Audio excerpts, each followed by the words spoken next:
Yes, we are live now. Hello, friends. This is Ivanshi and welcome to Let's Learn. सभी को good evening, नमस्कार, राम राम, सत श्री अकाल, अस्सलाम वालेकुम, what ever you feel connected with. Start करेंगे आज का सेशन। हिंदी पेडागोजी के क्वेश्चंस को हम एनालाइज करने वाले हैं। रिपीटेडली बार बार सेम टॉपिक्स से सेम क्वेश्चंस आते हैं और सेम नहीं भी होते हैं तो थोड़े बहुत परिवर्तन के साथ आपसे पूछ लिए जाते हैं। थोड़ा सा चेंज है कुछ क्वेश्चंस में, उसका रीज़न मैं बताती हूँ आपको। जब से इन्होंने पेपर ऑनलाइन किया था 2020-21 की बात है, और उस टाइम पे इन्होंने क्या किया कि जो इन्होंने एज इन सीबीएसई ने या सीटेट यूनिट ने कि इंग्लिश पेडागोजी में जो क्वेश्चंस आते हैं उन्हीं को ट्रांसलेट करके हिंदी पेडागोजी में डालने लग गए। तो अब कुछ टॉपिक्स ऐसे होते हैं जो पहले हिंदी पेडागोजी में नहीं होते थे, बट वो इंग्लिश पेडागोजी से ही इंस्पायर्ड कह लीजिए या ट्रांसलेटेड हैं सीधे सीधे। इनको इंस्पायर्ड कहना भी गलत होगा, सीधा ट्रांसलेशन है। तो उसको उस अप्रोच से पढ़ना जरूरी हो जाता है। बाकी कई क्वेश्चंस हैं, 15 क्वेश्चंस हम करने वाले हैं। 15 नंबर की पेडागोजी आती है आपकी एक लैंग्वेज में, है ना। तो उससे आपको आइडिया लगेगा कि कई क्वेश्चन से मैं बताते हुए चलूंगी आपको कि जो रिपीटेडली हमेशा से पूछे जा रहे हैं और हमेशा पूछे जाते रहेंगे, उनको कोई बदल नहीं सकता। सिलेबस चेंज हो जाए तब भी उतना पार्ट तो आएगा ही अगर पेडागोजी रखेंगे तो, है ना। वो केवीएस एनवीएस की तरह कुछ अजीब ही हरकत करने लगे तो बात अलग है। हालांकि अगर सीटेट से भी पेडागोजी हटा देंगे तो फिर तो वो तो लीगली अपनी बात उठाने वाली बात हो जाएगी कि फिर टीचिंग में पेडागोजी नहीं होगी तो कहाँ होगी, है ना। चलिए खैर, ऐसा तो मतलब कुछ नहीं होने वाला है और जो भी होगा वो आगे की बात है। अभी तो सिलेबस सेम है, आपको पता है, पैटर्न सेम है। इसी तरह से हमें सवाल करने हैं। डेली हम 9 बजे मिलेंगे। अभी हम थोड़ा सा लेट हुए हैं क्योंकि ऑफलाइन क्लासेस चल रही हैं। मेरा ऑफिस से ही लेने का प्लान था एक क्लास, बट वहाँ अभी इस लेवल की क्वालिटी सेट नहीं हो पाई है स्टूडियो में, तो भाग के जो है घर वाले स्टूडियो में आना पड़ा। तो शुरू करते हैं। ये इस बार का ही पेपर है जो पूछा गया है, यानी दिसंबर 2024 वाला पेपर है।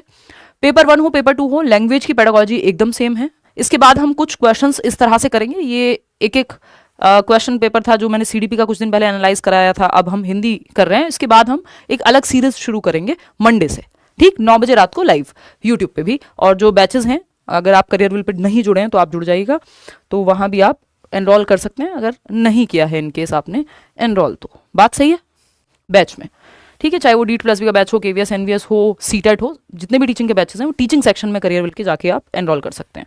कहानी शुरू करते हैं आज की। पहला क्वेश्चन है आपके सामने। अश्विन जन्म से ही उड़िया भाषा जानता है, उसने अंग्रेजी और हिंदी भी पढ़ी है। इस कथन के आधार पर पता लगाइए कि कौन सा कथन सही नहीं है।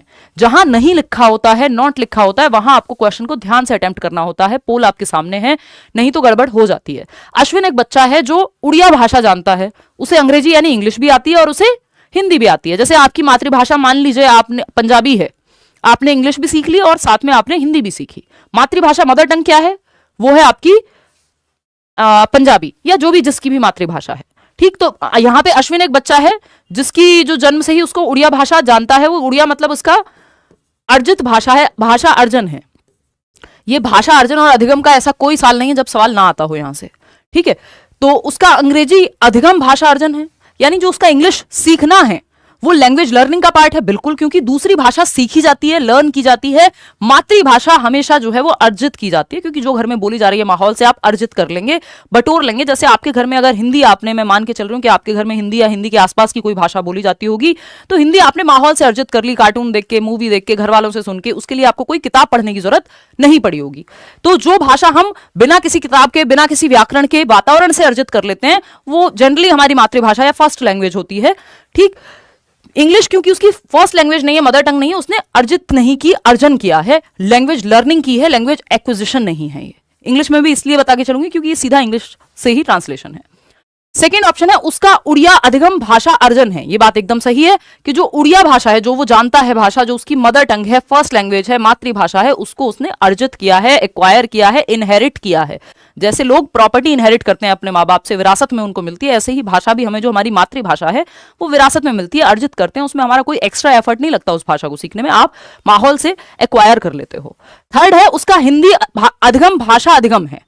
हाँ, हिंदी भी जो है उसकी सेकेंड या थर्ड लैंग्वेज है, तो उसने ये भी सीखी है, अर्जित नहीं की है, अधिगम हुआ है। उसका अंग्रेजी अधिगम भाषा अधिगम है, ये बात भी सही है। ये कहना गलत है, ये कहना गलत है, और जो गलत है वही सही है। इसको हम नहीं कह सकते ये बात सही थी, क्योंकि यहां पे आपको गलत ऑप्शन चूज करना था।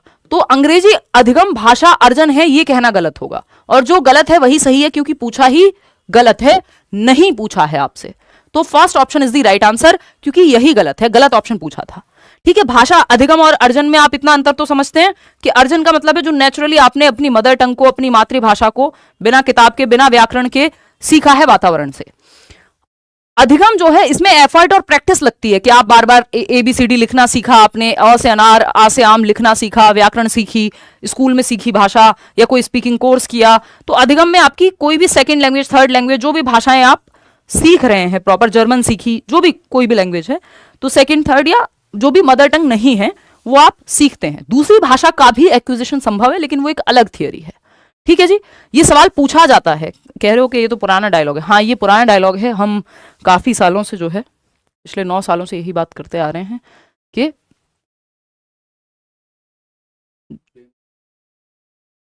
थोड़ा सा फ्रेम कट रहा है, तो इतना क्यों जूम किया है, हैं? बताइए जरा। कल से जूम हो गया था कल, तो तब से आपने जूम इन ही छोड़ दिया है। एनीवे, देखिएगा एक बार, यांत्रिक यानी इंस्ट्रूमेंटल प्रेरणा कब होती है? ये एक अच्छा सवाल है, ये पहले जनरली नहीं पूछा जाता था। यांत्रिक या इंस्ट्रूमेंटल प्रेरणा, या इसको आप ये कह सकते हो कि किसी चीज को सीखने की या प्रैक्टिकल प्रायोगिक कारण से जो अभिप्रेरणा है, अभिप्रेरणा या प्रेरणा मतलब मोटिवेशन, कब होगी? आप जवाब देंगे पोल में फटाफट से। पहला ऑप्शन है, एक व्यक्ति पुस्तक लिखने के लिए भाषा सीखता है, तो ये उसकी लिटरेरी नॉलेज है, क्रिएटिव वो है, रचनात्मक प्रेरणा है कि उसको अपने आप को एक्सप्रेस करना है। जब कोई व्यक्ति उपयोगिता के कारण से भाषा सीखता है, जैसे कि रोजगार के लिए। जब कोई व्यक्ति किसी भाषा को इसलिए सीखता है जिससे कि वह उस भाषा के सहजात वक्ता के नजदीक आ सके, यानी जो नेचुरली जो भाषा वो बोलते हैं, यानी अगर अंग्रेजों की हम बात करें, या यूरोप में चले गए आप, या फिर आप अमेरिका चले गए, तो वहां अगर फर्स्ट लैंग्वेज या मदर टंग जो है इंग्लिश है, तो जैसी वो लोग भाषा या इंग्लिश बोलते हैं वैसी आप इंग्लिश सीख रहे हैं, इसलिए ताकि उनके जैसी बोल सकें, क्लोज एटलीस्ट आ सकें। ये इंस्ट्रूमेंटल प्रेरणा नहीं है। जब कोई व्यक्ति अपने, ये आपकी सोशल प्रेरणा कह सकते हैं कि आप उनमें मिलना चाहते हैं, जब कोई व्यक्ति अपने समुदाय के धार्मिक और सामाजिक उत्सवों कार्यों के लिए भाषा सीखता है, कि आपने संस्कृत सीख ली क्योंकि आपकी शादी में श्लोक बोले जाने थे, तो ये भी सोशल रीजन है इसका, है ना। जो यांत्रिक या इंस्ट्रूमेंटल की अगर हम बात करेंगे तो ये सेकंड ऑप्शन सही होगा कि जब कोई व्यक्ति उपयोगिता के कारण से भाषा सीखता है, जैसे कि रोजगार के लिए उसने भाषा सीखी, कि आपको नौकरी मिलेगी, तो आपने देखा कि जर्मनी में नौकरी चाहिए तो जर्मन आनी चाहिए, तो आपने जर्मन सीख ली। किस लिए? ये इंस्ट्रूमेंटल रीजन है, ये यांत्रिक रीजन है, कोई बहुत नेचुरल कारण नहीं है।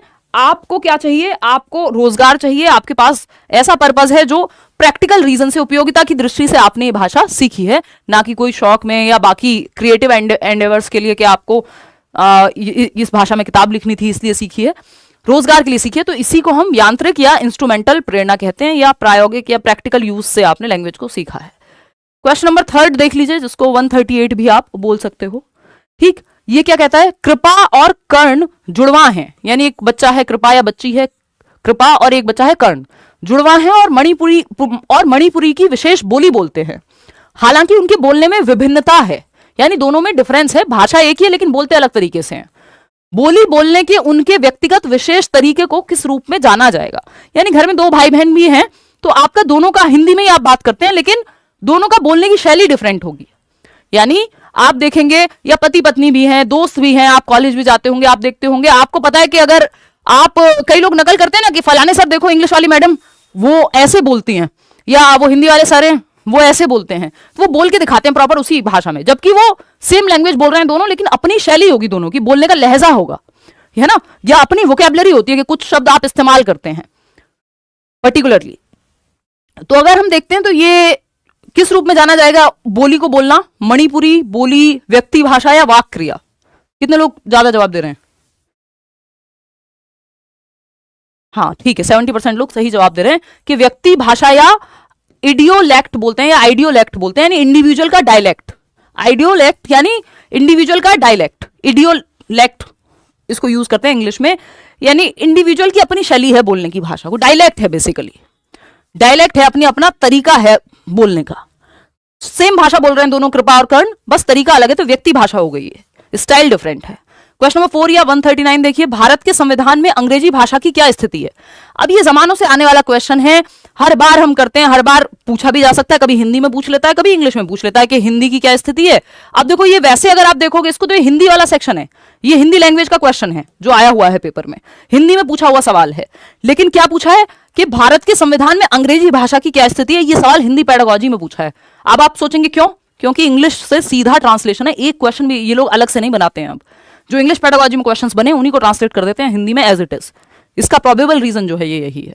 भारत के संविधान में अंग्रेजी भाषा की क्या स्थिति है, कितने लोग दे रहे हैं सी ऑप्शन, 38% लोग, और बाकी अब देखो आप लोग कितनी इसमें गड़बड़ कर रहे हैं। 45% लोग जवाब दे रहे हैं कि सेकंड ऑप्शन है, और 38% लोग जवाब दे रहे हैं कि ये थर्ड ऑप्शन है इन दोनों में से ही। देखो वैधानिक निकायों की भाषा, विदेशी भाषा, कोई फॉरेन लैंग्वेज नहीं कहता है इसको, ना तो एनसीएफ कह रहा है फॉरेन लैंग्वेज, वो भी ग्लोबल या सेकंड लैंग्वेज कहता है एनसीएफ, और आपका जो संविधान है, आपका कॉन्स्टिट्यूशन है, वो भी कोई फॉरेन लैंग्वेज नहीं कह रहा। अगर आप बात करेंगे तो इसमें ओला मैं पढ़ाती हूं कि ऑफिशियल लैंग्वेज एक्ट 1967 में आया था, जिसमें हिंदी जो है वो राजकीय यानी ऑफिशियल लैंग्वेज है हमारी देश की। हिंदी राष्ट्रभाषा नहीं है, राष्ट्रभाषा कोई भी नहीं है हमारे देश में, हिंदी जो है नेशनल लैंग्वेज कोई नहीं है। हिंदी आपकी राजभाषा है यानी ऑफिशियल लैंग्वेज है, राजकीय कार्यों में इस्तेमाल होगी। लेकिन पूछा क्या है हमसे, अंग्रेजी के बारे में पूछा है। आप क्या जवाब देने में लगे पड़े, official language. Official language English नहीं है सरकार, ऑफिशियल लैंग्वेज हिंदी है। इंग्लिश उसकी सहकारी है, एसोसिएट ऑफिशियल लैंग्वेज है ना। तो ओला के तहत यानी इस एक्ट के तहत जो ऑफिशियल लैंग्वेज है वो हिंदी है, और जो एओएल है ओला के तहत, एओएल बोले तो एसोसिएट ऑफिशियल लैंग्वेज, एओएल वो है इंग्लिश। सह राजकीय भाषा है कि जहां पे हिंदी नहीं चल पा रही, साथ साथ आप इंग्लिश का भी इस्तेमाल करेंगे राजकीय कार्यों के लिए, तो ये एसोसिएट है, एसोसिएट ऑफिशियल लैंग्वेज है इंग्लिश, ना कि ऑफिशियल है। ऑफिशियल हिंदी है, याद रखिएगा, ठीक है। तो ऐसी गड़बड़ नहीं करनी है, बहुत ही आसान सवाल है। थर्ड इसका सही आंसर था, तीसरा ऑप्शन। आगे बढ़ेंगे, नेक्स्ट क्वेश्चन नंबर 5। एक ऐसा परीक्षण जिसका उद्देश्य विद्यार्थी विशेष के कमजोर और प्रबल पक्ष के विशिष्ट क्षेत्रों की पहचान करना है, क्या कहलाता है। यानी एक बच्चा जो कमजोर है, किसी क्षेत्र में, किसी पक्ष में कमजोर है या किसी पक्ष में मजबूत है, तो उसका पता लगाने के लिए कौन सा परीक्षण हमें लेना चाहिए, यह पूछा है। कि एक ऐसा परीक्षण यानी ऐसा टेस्ट जिसका उद्देश्य यानी ऑब्जेक्टिव क्या है, विद्यार्थी विशेष के कमजोर यानी कहां पे उसकी स्ट्रेंथ है, कहां पे वीकनेस है, कहां गैप एरिया है उसका, यह पता लगाना इस टेस्ट का उद्देश्य है। जैसे ही वीकनेस पता लगाने की बात होगी तो आप समझ जाएंगे कौन सा ऑप्शन, फोर्थ ऑप्शन कितने लोग दे रहे हैं, 60। बहुत बढ़िया, 63% लोग ये फोर्थ ऑप्शन दे रहे हैं। निदानात्मक परीक्षण कहते हैं, डायग्नोस्टिक टेस्ट अंग्रेजी में कहते हैं इसको। ये गैप्स का या कमियों का पता लगाता है, डायग्नोस किया जाएगा, फिर रेमेडी दी जाएगी, है ना, जिसको हम उपचारात्मक शिक्षण कहेंगे। तो निदान में आप पहले कारण पता लगाते हैं कि कमी कहां है, किस तरफ स्ट्रेंथ है, क्या वीकनेस है, गैप कहां है, तो डायग्नोस करके फिर रेमेडी दी जाती है। हमेशा पहले डायग्नोस्टिक टेस्ट, फिर रेमेडियल क्लासेस या एक्स्ट्रा क्लासेस आपकी लगाई जाएंगी। ये तो आपका रचनात्मक परीक्षण है, फॉर्मेटिव टेस्ट कह सकते हो, वस्तुनिष्ठ यानी ऑब्जेक्टिव टेस्ट, वैधता यानी वैलिडिटी टेस्ट, ये सब एक्स्ट्रा बातें हैं अभी के लिए, क्योंकि पूछा क्या है, सिंपल के कमी का कैसे पता लगाओगे। क्वेश्चन नंबर 141 या फिर 6 देखिएगा। अदिति भूतकाल के नियम जानती है, यानी पास्ट टेंस के रूल्स को समझती है। अदिति एक बच्ची है, ठीक है। अगर इसको हम थोड़ा सा जूम आउट करें तो अदिति भूतकाल के नियम जानती है, परंतु संदर्भ के अनुसार उनका प्रयोग नहीं कर पाती है। यानी नियम सारे पता है अदिति को भाषा के, कि भाई पास्ट टेंस में ईडी लगता है, अगर मान लीजिए वर्ब की सेकंड फॉर्म में जिन भी वर्ब्स में ईडी लगता है तो पास्ट बन जाता है, ये उसको पता है। डिड के साथ फर्स्ट फॉर्म का इस्तेमाल होता है, लेकिन बहुत सारे लोग डिड के साथ सेकंड फॉर्म का इस्तेमाल कर लेते हैं कि शी डिड नॉट न्यू लगा देंगे। अब न्यू नहीं होगा क्योंकि डिड के साथ फर्स्ट फॉर्म का इस्तेमाल होगा, तो she did not know use होगा। अब ये कई लोगों को पता है, लेकिन जब वो इस्तेमाल करते हैं तो गड़बड़ कर देते हैं या इस्तेमाल कर ही नहीं पाते, ठीक। तो ये ऐसा ही है कि अदिति एक बच्ची है जो पास्ट के नियम तो जानती है, परंतु जब कॉन्टेक्स्ट आता है, जब सिचुएशन आती है, संदर्भ होता है, तो प्रयोग नहीं कर पाती इन नियमों का। उसके पास किस प्रकार का ज्ञान है, यानी इसको ऐसे भी देख सकते हैं कि कई शब्दों में ईडी लगता ही नहीं है, उसकी भी पास्ट टेंस बनाने के चक्कर में लोग ईडी यूज कर लेते हैं। नॉलेज होती है कई बार उनको, लेकिन जैसे वो लिख रहे हैं या पढ़ रहे हैं, इस्तेमाल में कुछ और हो जाता है उनसे। तो अदिति को गड़बड़ कहां है, ज्ञान का अनुप्रयोग करने में दिक्कत है। किस प्रकार का ज्ञान है उसके पास, अनुप्रयोग, ज्ञान का अनुप्रयोग यानी प्रैक्टिकल यूज। लेकिन यहां तो पूछा दिक्कत क्या है, प्रक्रियात्मक ज्ञान है। प्रक्रियात्मक ज्ञान अंग्रेजी में ही ये क्वेश्चन आता है, प्रोसीजरल नॉलेज कहते हैं। प्रोसीजरल नॉलेज होती है किसी चीज को यूज करने की आपको समझ है, कि लैपटॉप चलाना आता है, साइकिल चलानी आती है, स्टेप्स पता है, यूज करना आता है किसी चीज को। तो ये प्रैक्टिकल प्रोसीजरल ज्ञान है? नहीं। भाषा अर्जन उपकरण है, यानी लैंग्वेज एक्विजिशन डिवाइस है? नहीं। उसके पास किस प्रकार का ज्ञान है? ज्ञान किस तरह का, यानी ज्ञान तो है उसको, पास्ट टेंस की नॉलेज है, लेकिन वो यूज नहीं कर पा रही। तो अब पूछा जा रहा है ये जो नॉलेज उसके पास है, पास्ट की, भूतकाल की, ये किस तरह का ज्ञान है जो यूज तो नहीं हो रहा लेकिन ज्ञान है, दिमाग में तो है, अंडरस्टैंडिंग। तो इसको हम ए ऑप्शन बिल्कुल नहीं कहेंगे, डी ऑप्शन है ये। कितने लोग दे रहे हैं डी ऑप्शन? 18% मात्र। बताओ, तो फोर्थ ऑप्शन घोषणात्मक ज्ञान है ये, यानी इसको हम डिक्लेरेटिव नॉलेज कहते हैं अंग्रेजी में। ये हिंदी मीडियम वालों को हिंदी का पेपर सॉल्व करने में दिक्कत आने वाली है, क्योंकि ये एज इट इज क्या है, ट्रांसलेटेड है। पहले नहीं आते थे ये सवाल इस तरह से, जब से इंग्लिश में इंग्लिश पेडागोजी से ट्रांसलेशन शुरू हुआ तब से नए टॉपिक्स ऐड हो गए, सिलेबस जबकि सेम है। तो ये डिक्लेरेटिव नॉलेज बोलते हैं इसको अंग्रेजी में, यानी डेफिनेशन तो पता है, ज्ञान ऐसा है जिसमें डेफिनेशन पता है, नियम पता है, लेकिन उसको अप्लाई कैसे करते हैं, रियल लाइफ में प्रैक्टिकल यूज कैसा है, प्रोसीजरल नॉलेज नहीं है उसके पास, डिक्लेरेटिव नॉलेज है। घोषणात्मक ज्ञान तो है, प्रक्रियात्मक नहीं है कि उसको कॉन्टेक्स्ट में, संदर्भ में कैसे इस्तेमाल करेंगे। साइकिल चलाने की थियरी तो पता है उसको, स्विमिंग करने की थियरी तो पता है कि पानी में तैरते हैं फिर ऐसे ऐसे हाथ करते हैं, गाड़ी चलाने का उसको पता है कि ये ब्रेक है, ये एक्सीलरेटर है, यानी ये एक्सीलरेटर है, ब्रेक है और क्लच है, ये उसको थियरी में पता है, लेकिन जब एक्चुअल में करना पड़ेगा, यानी गाड़ी चलाने का घोषणात्मक ज्ञान है, लेकिन चलाने को कहोगे तो नहीं चलेगी। क्यों? क्योंकि प्रोसीजरल नॉलेज हो सकता है लैक कर रहा हो व्यक्ति। तो यहां पे घोषणात्मक ज्ञान तो है उसको, लेकिन प्रोसीजरल नॉलेज नहीं है। तो fourth option is the right answer. आगे बढ़ेंगे, भाषा के बारे में कौन सा सही नहीं है, ये क्वेश्चन नंबर 7 है। भाषा के बारे में कौन सा कथन सही नहीं है, फटाफट से आप पोल में जवाब देंगे। कुछ भाषाएं केवल विज्ञान और अभियांत्रिकी को ही बेहतर रूप से संप्रेषित कर सकती हैं, यानी कुछ लैंग्वेज है जो साइंस को, टेक्नोलॉजी को, साइंस एंड टेक्नोलॉजी को ही बेहतर बताएंगी। क्यों भाई, लैंग्वेज है तो वो तो किसी लैंग्वेज के माध्यम से तो आप कुछ भी समझ सकते हो, ये थोड़ी सिर्फ साइंस में ही उनको यूज किया जा सकता है कि अंग्रेजी है बस साइंस समझने में ही इस्तेमाल होगी। लिटरेचर में भी होगी, किसी भी भाषा में उसका लिटरेचर भी होता है, यानी उसका साहित्य भी होता है, उसकी भाषा विज्ञान भी होता है, उसका बाकी आम इस्तेमाल भी होता है।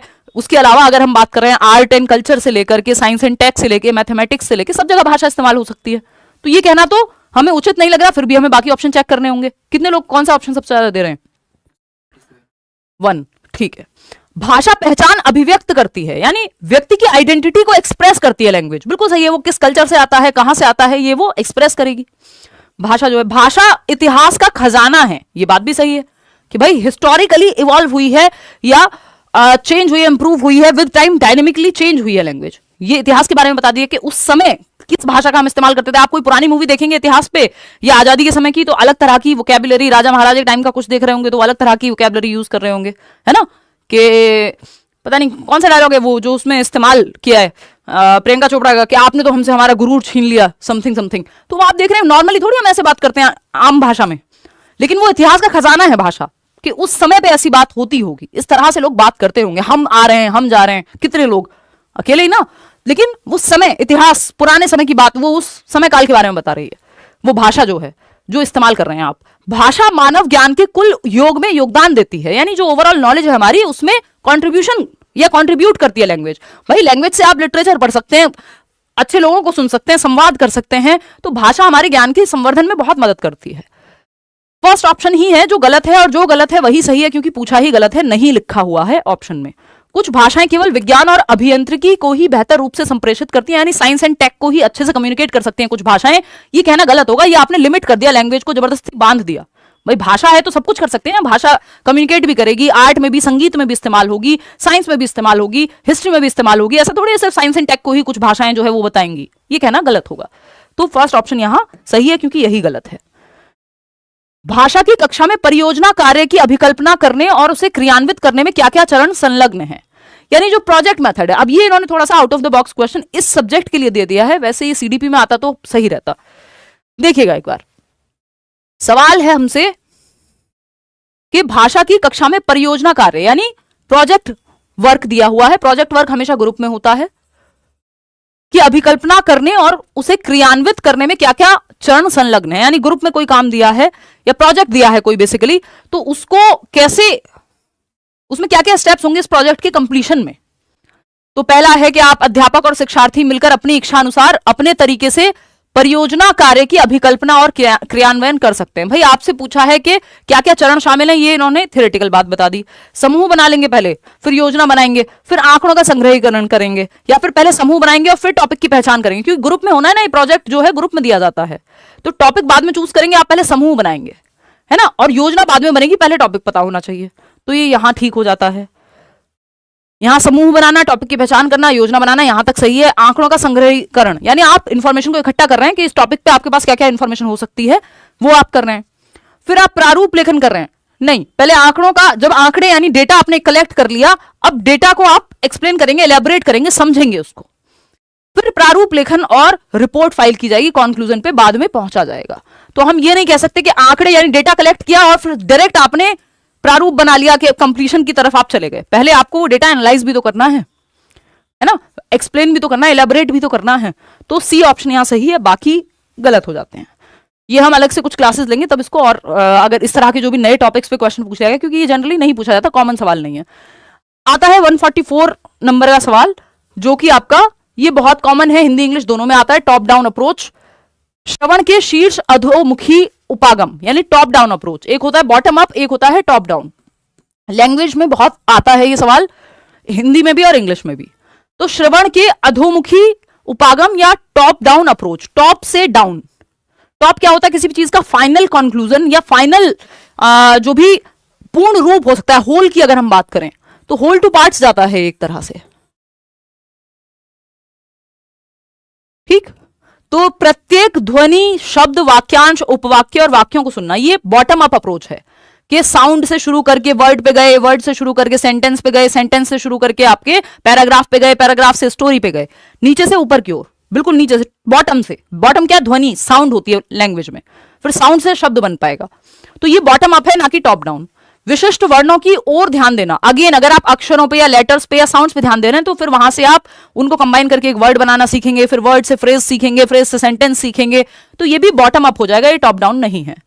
वाक सामग्री या ऑडियो के सारांश या जिस्ट को सुनना, यानी आप समरी सुन ले रहे हैं किसी चीज की, कि आपने कोई बुक पढ़ने की बजाय या पूरा एक एक चैप्टर समझने की बजाय आपने सीधा समरी सुन ली, यानी 3 घंटे की मूवी थी, आपने 30 मिनट में सुन लिया, ठीक है, कह सकते हैं कि आप पूरा कंक्लूजन सुन रहे हैं। लेकिन बाकी का ऑप्शन भी देखेंगे, इससे बेहतर ऑप्शन मौजूद हो सकता है। क्वेश्चन नंबर 4 है, ऑप्शन नंबर 4 है सामग्री, वाक या ऑडियो के समग्र संदेश को सुनना। ये इससे बेटर है, क्योंकि जस्ट से सुनने से ज्यादा होल है आपकी अप्रोच, या टॉप है वो है आपका सामग्री, वाक या ऑडियो के समग्र संदेश को सुनना। कंप्लीट होल की अगर हम बात करेंगे तो वो सिर्फ 4th ऑप्शन में है, तो D option is the right answer over here. आगे बढ़ते हैं, क्वेश्चन नंबर 145 देखिएगा। देखिए, पेडागोजी के क्वेश्चंस को समझना होता है, और अगर आपकी समझ बन जा रही है तो फिर आप ऑलरेडी इस गेम में काफी आगे चल रहे हैं, और वो धीरे धीरे बनते बनते बनेगी। हम सेशंस करेंगे अलग अलग। कक्षा 7 की अध्यापिका किसी एक व्यक्ति के वर्णन से संबंधित, आप इतने ये कर सकते हैं कि जो मैराथन सेशंस पुराने कराए हुए हैं वो भी देख लोगे ना, तो ये क्योंकि सिलेबस चेंज नहीं हुआ है तो काफी क्वेश्चंस आपके सॉल्व हो जाएंगे। 15 में से कम 12 सवाल आप खुद से सॉल्व कर पाएंगे फिर, या फ्री नोट्स दिए हुए हैं डिस्क्रिप्शन बॉक्स में, वो पढ़ लो अगर बैच में नहीं भी आ रहे हो तो। वैसे तो आप में से बहुत सारे लोग जुड़ चुके हैं, जुड़ सकते हो। कक्षा 7 की अध्यापिका किसी एक व्यक्ति के वर्णन से संबंधित लेखन कार्य देती हैं, यानी किसी एक व्यक्ति के बारे में आपको डिस्क्राइब करना है। मान लीजिए महात्मा गांधी जी के बारे में आपको डिस्क्रिप्शन लिखना है। वह कक्षा से बाहर गई और अपनी कक्षा में एक फेरी वाले को उसके सामान सहित लेकर आई। तो यानी क्लास 7th की बात हो रही है, उनकी जो टीचर हैं वो किसी व्यक्ति के बारे में बच्चे वर्णन कर सके, डिस्क्राइब कर सके, लिख सके, ये लेखन कार्य देना चाहती हैं किसी व्यक्ति के बारे में, किसी व्यक्ति को देख के लिख सकें। तो वो जाती हैं बाहर, जो आपके हॉकर्स होते हैं, फेरी वाला है, कोई फल बेचता है, कोई सब्जी बेचता है, उसको लेकर के आ जाती हैं क्लास में उसकी फेरी के सहित, या कहें तो उसके सामान के सहित। उसने उस फेरी वाले से कहा कि वह कक्षा में कोई 7 मिनट के लिए रुके, फिर शिक्षार्थियों को दो दो के जोड़ों में उस व्यक्ति का वर्णन लिखने के लिए कहा। वह फेरी वाला इस गतिविधि में किस रूप में जाना जाएगा? यानी ये जो आप बाहर से एक रेडी लगाने वाला व्यक्ति था, या फेरी लगाने वाला व्यक्ति था, या एक हॉकर था, उसको आप क्लास में लेके आए और बच्चों को, उस फेरी वाले को सामान के साथ, कि मान लो वो चूड़ी बेच रहा था या कोई फल बेच रहा था, उसको साथ में लेकर के आगे, जिस भी हुलिये में था वो, जिस भी सामान के साथ था, बाहर से क्लास के अंदर। इसको कम्युनिटी रिसोर्स बोलते हैं। एक तो है ना कि कम्युनिटी का आप इस्तेमाल कर रहे हैं क्लासरूम में। दूसरी चीज, आपने बच्चों को कहा कि इस व्यक्ति को देखिए और इसके बारे में वर्णन लिखिए 2-2 के पेयर में। अब सवाल क्या है, पूछा गया है कि जो फेरी वाला है इस गतिविधि में किस रूप में जाना जाएगा, यानी जो व्यक्ति को आप लेके आए थे ये इसका क्या रूप है क्लास में, ये सामग्री के रूप में जाना जाएगा, फेरी वाले के रूप में जाना जाएगा। यहां पे फेरी वाला होना इंपॉर्टेंट नहीं है उसका, ये एक मटेरियल की तरह यूज हुआ है। शिक्षण सहायक, शिक्षण में थोड़ी ना सहायता कर रहा है वो, शिक्षण सहायक सामग्री लिखा होता तो एक बार को फिर भी सोच लेते। गतिविधि का एक प्रतिभागी है, गतिविधि का प्रतिभागी नहीं है, वो गतिविधि तो बच्चे कर रहे हैं, है ना, वो तो जस्ट वहां है मौजूद सामग्री के रूप में जिसको देख करके कंटेंट मिलेगा बच्चों को। तो C option is D, sorry first option is the right answer. आगे बढ़ेंगे नेक्स्ट क्वेश्चन पे। 146, कक्षा 7 की एक अध्यापक अपने शिक्षार्थियों को एक लघु पठन सामग्री पढ़ने के लिए देती है, यानी एक छोटा सा कोई एक सामग्री है, पीस ऑफ न्यूज है, आर्टिकल है, व्हाटएवर, वो पढ़ने को दिया 7th क्लास के बच्चों को, जिसके माध्यम से वे पाठ्य सामग्री में प्रस्तुत लोग और समुदाय की सत्ता व पहचान के बारे में समझ बना सकें। यानी ये जो सामग्री या कंटेंट दिया है या कोई रिपोर्ट दी है व्हाटएवर, या कोई न्यूज आर्टिकल दिया है, इसको पढ़ के बच्चे क्या कर पाए, इस सामग्री में प्रस्तुत लोग यानी जिन लोगों के बारे में या समुदाय या किसी कम्युनिटी के बारे में बात हुई है उसके बारे में पहचान या समझ बना सकें। अध्यापक शिक्षार्थियों में किस बात को समुन्नत करना चाहती है, यानी टीचर इस एक्टिविटी से क्या सिखाना चाहती है बच्चों को, यह पूछा गया है। तो साहित्यिक कौशल यानी ये आपके लिटरेरी स्किल्स हैं। भाषा साक्षरता यानी वो उनको लिटरेसी सिखा रही है, तो पढ़ना तो बाकी तरीकों से भी सिखाया जा सकता है। समालोचनात्मक साक्षरता या विश्लेषणात्मक पठन, देखिए एनालिसिस करने की बात यहां नहीं हुई है, साहित्यिक कौशल में भी ये नहीं आएगा, लिटरेसी भी नहीं सिखा रही है। एक ही चीज बचती है, क्योंकि जो लोग हैं इस आर्टिकल में और जो कम्युनिटी की बात हो रही है, बच्चे उसको आइडेंटिफाई कर सके कि किस कम्युनिटी के बारे में बात हो रही है और इनकी पहचान क्या है, आइडेंटिटी क्या है। इसके लिए बच्चे को सोचना पड़ेगा, सभी दिशाओं में उसको पढ़ के एक कंक्लूजन पे पहुंचना पड़ेगा। एनालिटिकल थिंकिंग नहीं, यहां पे क्रिटिकल थिंकिंग लगेगी। क्रिटिकल लिटरेसी है कि बच्चा हर पहलू से सोच पाए किसी चीज को। तो third option is the right answer. Question number 147, या आप इसको कह सकते हैं क्वेश्चन नंबर 12 या 11 होगा, ये 12 है, 12, 13, 14, 15, हाँ ठीक है 12 है। निम्नलिखित में से कौन सा कथन राष्ट्रीय शिक्षा नीति 2020 के द्वारा शास्त्रीय भाषाओं के अध्ययन के बारे में सही है। अब ये सीडीपी में भी हम पढ़ेंगे, वहीं से आया हुआ सवाल है। यानी कौन सा एक ऑप्शन है जो नेशनल एजुकेशन पॉलिसी कहती है कि क्लासिकल लैंग्वेज को की तरह आप क्लासिकल लैंग्वेजेस को आप एडिशनल सब्जेक्ट के रूप में, वैकल्पिक विषयों के रूप में इस्तेमाल करें मिडिल स्टेज पे, यानी 6th to 8th के लेवल पे। क्लासिकल लैंग्वेज में क्या आती है, कई सारी भाषाएं हैं हमारे भारत की जो सांस्कृतिक भाषाओं का दर्जा जिनको मिला हुआ है, जैसे संस्कृत, जैसे तमिल, है ना।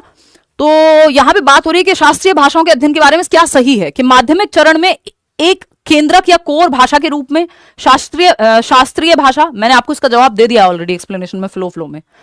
ये वैकल्पिक विषय के रूप में, कोर विषय के रूप में नहीं, फर्स्ट लैंग्वेज के रूप में नहीं, माध्यमिक चरण के दौरान एक अतिरिक्त विकल्प के रूप में शास्त्रीय भाषा का अध्ययन, ये बात सही है। त्रिभाषा सूत्र के अंतर्गत एक विकल्प के रूप में नहीं, त्रिभाषा सूत्र के अंदर एक विकल्प के रूप में नहीं, माध्यमिक चरण पे एक अतिरिक्त विकल्प के रूप में शास्त्रीय भाषा का प्रयोग, क्योंकि त्रिभाषा सूत्र को तो एज इट इज लागू करने को कहा गया है फ्लेक्सिबली, है ना।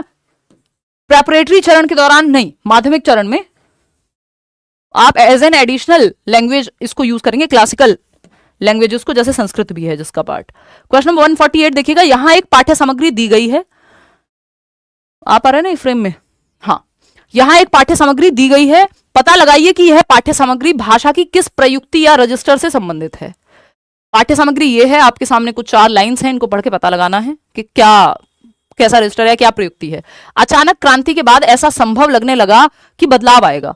विश्व के कई भागों में, यहां तक कि यूरोप और एशिया में भी व्यक्ति के अधिकारों के बारे में नए नए विचार सामने आने लगे और जिनके नियंत्रण में सामाजिक सत्ता थी उनकी भी चर्चा होने लगी। भारत में राजा राम मोहन राय और द्रोजियो ने फ्रेंच क्रांति के महत्व के बारे में बात की। सामाजिक परिवर्तन के इन विचारों को एक नया स्वरूप दिया गया। तो ये कोट किया गया है ना, ये आपको समझ में आ रहा है। कहीं तो परिवर्तन की बात हो रही है, चेंज की बात हो रही है, आजादी की बात हो रही है। तो एक क्रांति प्रयुक्ति है, राजनीतिक प्रयुक्ति है, विज्ञान प्रयुक्ति है, सामाजिक विज्ञान प्रयुक्ति है। तो आप बच्चे की समझ विकसित हो सके, ये सोशल साइंस का विषय है, तो ये सामाजिक विज्ञान प्रस्तुति है या प्रयुक्ति है, अगर मैं कहूं तो टेक्निक है, जिसमें हम कहते हैं ना, बाकी सब्जेक्ट से इंटीग्रेट करिए। हर एक सब्जेक्ट में लैंग्वेज अक्रॉस करिकुलम की बात करते हैं हम, यानी भाषा जो है वो पूरे पाठ्यचर्या में है। तो आप इतिहास के माध्यम से या सामाजिक विज्ञान के विषय के माध्यम से भाषा सिखा रहे हैं या भाषा के माध्यम से वो विषय भी सीख रहे हैं। तो 4th option is the right answer. ये आपका सामाजिक विज्ञान प्रयुक्ति के क्षेत्र का विषय है, जो ये 4 लाइन्स है। क्वेश्चन नंबर 2 लास्ट क्वेश्चन देखिएगा आज के लिए। कक्षा 8 के अध्यापक सुभाष को कई बार दुख होता है कि भाषा आकलन ग्राम्यशील यानी रिसेप्टिव कौशलों को महत्व नहीं देता है। ग्राम्यशील कौशलों से उनका क्या तात्पर्य है? इससे आसान सवाल नहीं बन सकता धरती पे, तो आपको फटाफट से जवाब देना है। ये सवाल रिपीटेडली पूछा जाता है कि एक तो भाषा में होते हैं ग्राम्यात्मक कौशल, दूसरे होते हैं आपके प्रोडक्टिव स्किल्स, जिनको हम उत्पादनात्मक कौशल कहते हैं। उत्पादन कौशल लिख देती हूं मैं, यानी जिसमें आप भाषा को प्रोड्यूस कर रहे हैं। एक्टिव स्किल्स कहते हैं इनको लैंग्वेज के, सक्रिय कौशल। जैसे भाषा को, जहां आप सक्रिय हैं, भाषा को प्रोड्यूस कर रहे हैं, जैसे बोल रही हूं तब, तो स्पीकिंग और क्या हो गया, यानी बोलना और पढ़ना, नहीं बोलना और लिखना, इसमें आप प्रोड्यूस करते हैं लैंग्वेज को। अगर रिसेप्टिव कौशल की बात होगी, जिनको पैसिव स्किल्स भी कह देते हैं, रिसेप्टिव कौशल की या ग्रम्यात्मक कौशल की आप बात करेंगे अगर, तो ग्रम्यात्मक कौशल में आप भाषा को ग्रहण करते हैं, प्रोड्यूस नहीं करते। तो कब ग्रहण करेंगे, जब आप सुन रहे हैं, यानी लिसनिंग, श्रवण, श्रवण जो है ग्रम्यात्मक है। और इसके अलावा अगर हम बात करें, जब आप पढ़ रहे हैं तब भी आप ग्रहण ही तो कर रहे हैं डेटा, यानी भाषा को आप ग्रहण कर रहे हैं। तो श्रवण और पठन जहां होगा वहां आ जाएगा ये आपका क्वेश्चन नंबर 4। कितने लोग दे रहे हैं फोर्थ जवाब जो है 50%। तो इसमें कंफ्यूज क्यों हो रहे हो आप लोग? बोलना और लिखना तो एक्टिव स्किल, सक्रिय भाषा कौशल है ना, ये ग्राम्यशील थोड़ी। जब आप बोल रहे हो या लिख रहे हो तो आप तो भाषा को प्रोड्यूस कर रहे हो, आप तो भाषा का उत्पादन कर रहे हो, आप तो सक्रिय हो। ग्राम्यात्मक में आप सुनते हो, रिसीव करते हो, तो सुनने और पढ़ने में आप रिसीव करोगे लैंग्वेज को। 4 स्किल्स होती हैं आपकी लैंग्वेज की। सूबो पाली बोलते हैं इसको हिंदी में, सुनना, बोलना, पढ़ना और लिखना। बोलते क्या है मतलब, मैंने बनाया हुआ है शॉर्ट फॉर्म सूबो पाली, और अंग्रेजी में इसको LSRW कहते हैं हम, जिसमें से आपकी जो लिसनिंग है और जो रीडिंग है वो रिसेप्टिव में आता है, ग्राम्यात्मक में जो यहां पे दिया हुआ है। स्पीकिंग और राइटिंग जो है वो प्रोडक्टिव स्किल्स में आता है या एक्टिव स्किल्स में आता है। इतनी बात क्लियर है? 4th ऑप्शन सही है। आखिरी सवाल आज का, शिक्षार्थी उस भाषा को समझते और व्यवहार में लाते हैं जो एक व्यवस्था की तरह कार्य करती है, यानी एक पूरे सिस्टम की तरह जो काम कर रही है लैंग्वेज, उसको समझेंगे, कॉम्प्रिहेंड करेंगे, जो बच्चे हैं अंडरस्टैंड करेंगे और बिहेवियर में लेकर के आएंगे, जो एक प्रॉपर व्यवस्था की तरह काम कर रही है, एक सिस्टमैटिक वे में सिखाई जा रही है।